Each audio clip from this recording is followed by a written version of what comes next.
Hello friends, welcome to Dee's kitchen. இன்றைக்கி நம்ம tease கிச்சனில் தேங்காய் ஹல்வா எப்படி செய்யறதுன்னு பார்க்கலாம். ரொம்ப டிஃப்ரெண்ட்டான ரெசிபி. அதுக்கு ஒரு பேனை சூடு பண்ணி அதில் 1 டேபிள் ஸ்பூன் நெய் ஊற்றிக்கலாம்.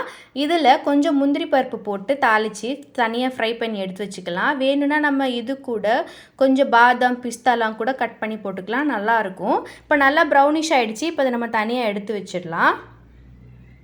இப்போது இதே நெய்லையே 1 கப் தேங்காய் துருவல் சேர்த்து கொஞ்சம் நேரம் ரோஸ்ட் பண்ணி எடுத்துக்கலாம். கொஞ்சம் கலர் மாறுற வரைக்கும், ரொம்ப ப்ரௌனிஷ் ஆக்கிடக்கூடாது, ஓரளவுக்கு கொஞ்சம் எல்லோயிஷ் ஆகிற வரைக்கும் நம்ம ரோஸ்ட் பண்ணி எடுத்துக்கலாம்.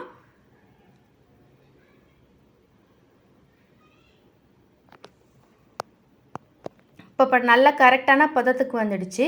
இப்போ இதில் 1 கப் தண்ணி சேர்க்காத கெட்டியான பால் சேர்த்துக்கலாம்.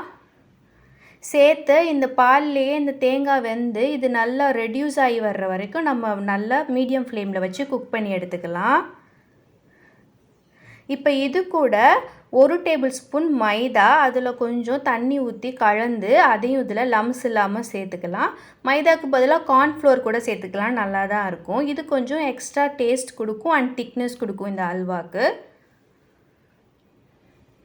பாருங்கள், இப்போ கரைச்சாச்சு. அதையும் நம்ம இதில் சேர்த்துடலாம். சேர்த்துட்டு இதை நல்லா மீடியம் ஃப்ளேமில் நல்லா கெட்டியாகிற வரைக்கும் நம்ம குக் பண்ணி எடுத்துக்கலாம். இப்போ ஓரளவுக்கு திக்காயிடுச்சு.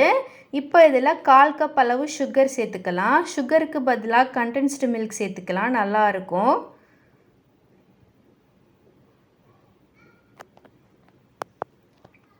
இப்போ இதில் கொஞ்சம் ஃபுட் கலர் சேர்த்துக்கிறேன். இது ஆப்ஷனல் தான், இது சேர்க்காமையும் பண்ணலாம். ஃபுட் கலருக்கு பதிலாக சாஃப்ரான் கூட சேர்த்துக்கலாம், நல்லாயிருக்கும். பாருங்கள், நல்லா ரெடியூஸ் ஆகி திக்காய் வந்துடுச்சு. இப்போ நம்ம வறுத்து வச்சுருக்க முந்திரி இதில் சேர்த்துடலாம். கூடவே 1 டேபிள் ஸ்பூன் நெய்யும் சேர்த்து ஒரு தடவை நம்ம நல்லா எல்லாம் ஒட்டாமல் வர்ற மாதிரி கிளறி விட்டோன்னா நம்மளோட அல்வா ரெடி ஆகிடும். பாருங்கள், நல்லா ஒட்டாமல் நல்லா ரெடி ஆகிடுச்சு. நல்லா எல்லாம் கெட்டியாகி வந்துடுச்சு. நம்மளோட அல்வா ரெடி ஆகிடுச்சு. இந்த வீடியோ உங்களுக்கு பிடிச்சிருந்தா மறக்காமல் நம்ம சேனலுக்கு சப்ஸ்கிரைப் பண்ணுங்கள் ஃப்ரெண்ட்ஸ். நன்றி.